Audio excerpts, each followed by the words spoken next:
When Western traditions approach statecraft, they typically focus on the administration of laws, institutions, and economics. Classical Chinese statecraft tackles the issue from a different starting point, framing governance as a strict engineering problem of human morality and cognition. The foundational text for this mechanical approach to society is the Daxue, translated as the Great Learning. The Daxue did not begin as a standalone treatise. For centuries, it was merely a single, obscure chapter tucked inside the Liji, an ancient manual detailing court rituals and ceremonial rules. In the 11th century, Neo-Confucian scholars extracted this specific chapter from the ritual manual. They elevated it to form the Sishu, or the Four Books, installing it as the mandatory core curriculum for the Chinese imperial examination system. The Daxue functions as a rigid algorithm, laying out a precise 8-step causal chain.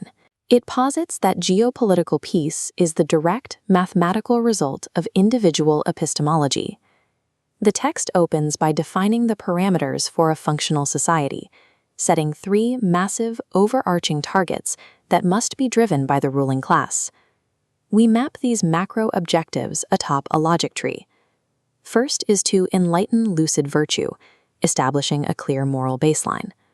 Second is to approach the people, maintaining social cohesion. Third is to stop at utmost goodness, the pursuit of systemic perfection. A ruler cannot simply legislate these grand societal targets into existence. According to the Daxue, these outcomes must be mechanically generated from a single specific starting point, at the very bottom of the human experience. The entire apparatus of imperial peace does not initiate with a political decree or a moral action. It begins with epistemic inquiry. Epistemology is the philosophical study of how we acquire and validate knowledge. At the bottom of this diagram is the bedrock, Jiwu, the investigation of things. To govern, a ruler must first study the natural world. This yields an immediate output, perfect objective knowledge, or Jiji. Later, Neo-Confucian scholars placed extreme stress on this investigative node. This emphasis reflects the integration of Buddhist concepts of internal self-cultivation into classical Confucian statecraft. Without objective observation of external reality, the human mind operates on bad data. Without accurate data, the psychological and political machinery cannot start. Perfect knowledge leads directly to the third step, sincerity of thought, or Chang'e, aligning a leader's internal intent with external reality. This sincerity is the mechanical prerequisite for the fourth step, rectifying the heart, or Zhengxin. The Daxue defines specific failure states for the human mind. If influenced by passion, terror, fondness, or sorrow, it becomes uncorrected. These uncorrected emotional states cause a severe mechanical failure.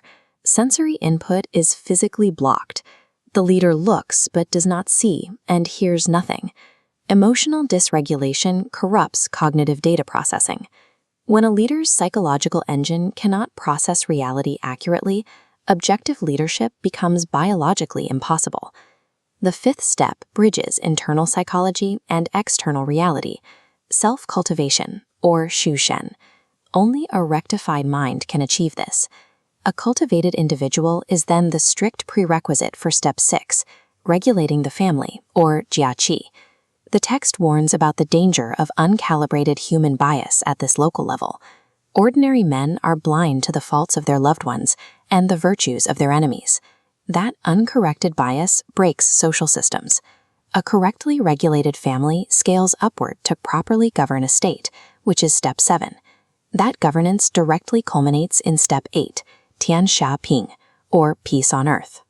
Because this is a strictly dependent chain, a flaw at any lower internal node exponentially corrupts the higher administrative nodes. Systemic peace is physically impossible if the individual unit is compromised. This causal chain was so vital that later scholars re-engineered the physical book for unquestionable authority. Southern song master Ju Si sliced the text in two, designating one part a classic by disciple Zhengzi and the rest a commentary by later followers. Centuries later, the early Qing-era scholar Chen Kui dismantled Ju Si's divisions. Using strict textual evidence, Chen Kui proved the text was actually compiled much later, during the former Han period, from 206 BCE to 8 CE. Regardless of who actually wrote the words, the logic of the Daxue was structurally perfect for imperial control. The Song dynasty retroactively forged its pedigree to ensure the text dominated the examination curriculum. As a state philosophy, the model has a glaring flaw. It is highly idealistic. It largely ignores material, social, and political ground realities in favor of a purely theoretical model of personal virtue. Despite this idealism, the text is not entirely detached from reality. It embeds a highly pragmatic macroeconomic observation directly within its moral framework. This data visualization shows the Daxue's specific monetary theory. The accumulation of wealth in the state treasury scatters the people. Conversely, distributing that wealth among the populace collects and unifies them. The Daxue was created with a practical mind. It functions as a manifesto linking social welfare and wealth distribution directly to the survival of the regime. Returning to the full 8-step logic tree, we see an absolute recursive dependency. As the text states, it cannot be, when the root is neglected, that what should spring from it will be well ordered. This sequence provided the structural framework for the recruitment and training of the Chinese bureaucracy for centuries. The Daxue endures because it poses an uncompromising premise. You cannot engineer a functional state without first engineering a functional mind.